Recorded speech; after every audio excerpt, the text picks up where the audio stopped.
Irregular verbs in English from espressoenglish.net. Did you know that about 70% of the time when we use a verb in English, it's irregular? Irregular verbs can make you go crazy, but in fact, they follow some patterns. In this lesson, you'll learn groups of irregular verbs that will help you remember them better. The first group is irregular verbs with all three forms identical. These verbs are the same in the present, past, and past participle. One example is put. Present. I always put the milk in the refrigerator. Past. Yesterday I put the books in my backpack. The present perfect uses the past participle form. I've already put the documents in the mail. Other verbs with all three forms identical include bet, burst, cost, cut, fit, hit, hurt, let, put, quit, set, shut, split, and spread. The next group is verbs with identical present and past participle forms. The only different form is the past. Come, came, come. Become, became, become. Run, ran, run. A number of irregular verbs have N in the past participle. These can be divided into 4 subgroups, with O in the past and past participle, with O in the past only, verbs with the past form ending in EW and the past participle in OWN, and other. Break, subgroup 1. Broke, broken. Choose, chose, chosen. Forget, forgot, forgotten. Get, got, gotten. Speak, spoke, spoken. Steal, stole, stolen. Wake, woke, woken. Wear, wore, worn. In this subgroup, the vowel changes to O in the past and past participle. Subgroup 2 has O in the past but not in the past participle. Drive, drove, driven. Ride, rode, ridden. Rise, rose, risen. Write, wrote, written. Notice that the sound of the I changes from the present to the past participle. The present is drive, and the past participle is not driven, but driven. Subgroup 3. Verbs ending in EW in the past and OWN in the past participle. Fly, flew, flown. Grow, grew, grown. Know, knew, known. Throw, threw, thrown. Finally, we have subgroup 4, other. These verbs have N in the past participle, but don't appear to follow any other pattern. Bite, bit, bitten. Hide, hid, hidden. Eat, ate, eaten. Fall, fell, fallen. Give, gave, given. See, saw, seen. Shake, shook, shaken.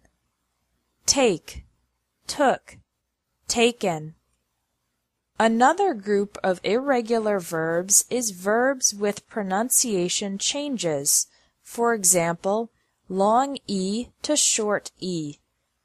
Keep, kept, kept. sleep, slept, slept, feel, felt, felt, bleed, bled, bled, feed, fed, fed, meet, met, met, lead, led, led. Another group has EA pronounced differently from the present to the past and past participle. Deal, dealt, dealt, mean, meant, meant, read, read, read, heard, heard. Another group is when the long I changes to OU. Bind, bound, bound, find, found, found, grind, ground, ground, wind, wound, wound. Short I can change to U. Dig, dug, dug, stick, stuck, stuck, spin, spun, spun, sting, stung, stung. Two very common verbs, sell and tell, become sold and told in the past and past participle. Finally, we have the verbs with ought endings in the past and past participle. This can be spelled O-U-G-H-T or A-U-G-H-T, but the pronunciation is the same. Bring, brought, brought, buy, bought, bought, catch, caught, caught, fight, fought, fought, seek, sought, sought, teach, taught, taught, think, thought, thought. Remember that the G is silent in these verbs. Verbs with 3 different vowels. In this group, the vowel changes from I to A to U. Begin, began, begun, drink, drank, drunk, ring, rang, rung, shrink, shrank, shrunk, sing, sang, sung, sink, sank, sunk, spring, sprang, sprung, swim, swam, swum. Finally, we have the completely irregular verbs. These verbs don't follow any specific pattern, so you just need to memorize their past and past participle forms. The verb to be is am, is, or are in the present, was or were in the past, and been in the past participle. Do, did, done. Go, went, gone. Have, had, had. Make, made, made. Thanks for watching English Tips from Espresso English. If you liked this video, please share it. Hello and welcome to Lesson 1 of the Business English course, Essential Job Vocabulary. Let's begin by answering the question, where do you work? This seems like a simple question, but there are many ways to answer it.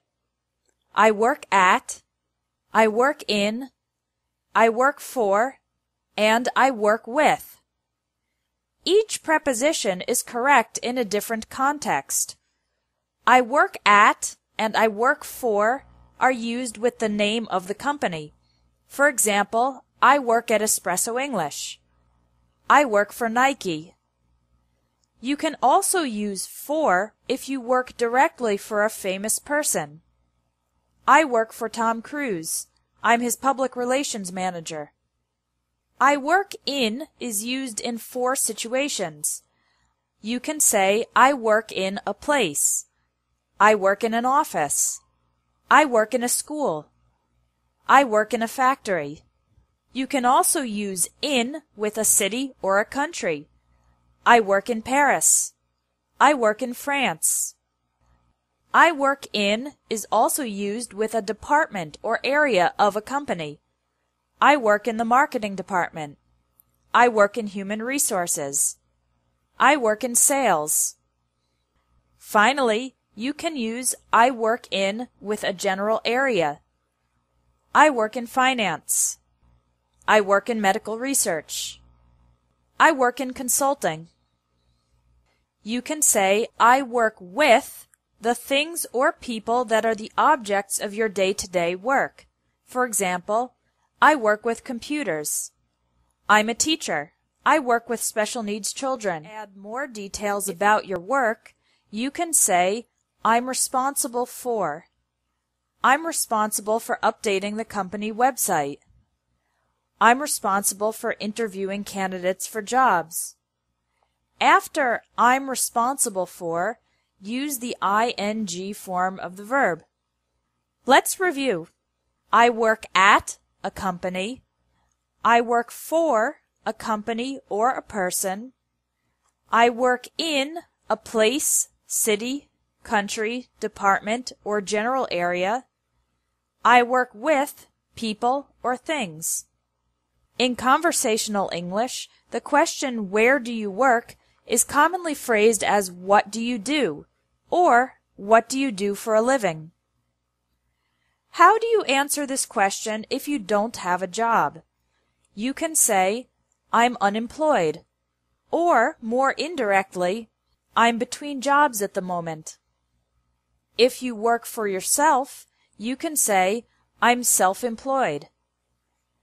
If you have your own company, you can say, I own a small business. Or, more specifically, I own a restaurant. Or, I own a graphic design company. Now let's learn some essential employment vocabulary. When you are officially accepted into a new job at a company, you are hired by the company. For example, I was hired by an insurance company just 2 weeks after graduating from college. When you're hired, you become an employee of the company. The company becomes your employer. The other employees in the company are your colleagues or co-workers. The person above you who is responsible for your work is your boss or supervisor. As an employee of the company, you earn a salary, money you receive regularly for your work. Don't make the mistake of saying win a salary or get a salary. The correct verb is earn. If you're good at your job, you might get a pay raise or a raise, an increase in your salary. You could also get a promotion, an increase in importance and authority. At the end of the year, some companies give their employees a bonus, extra money for work well done.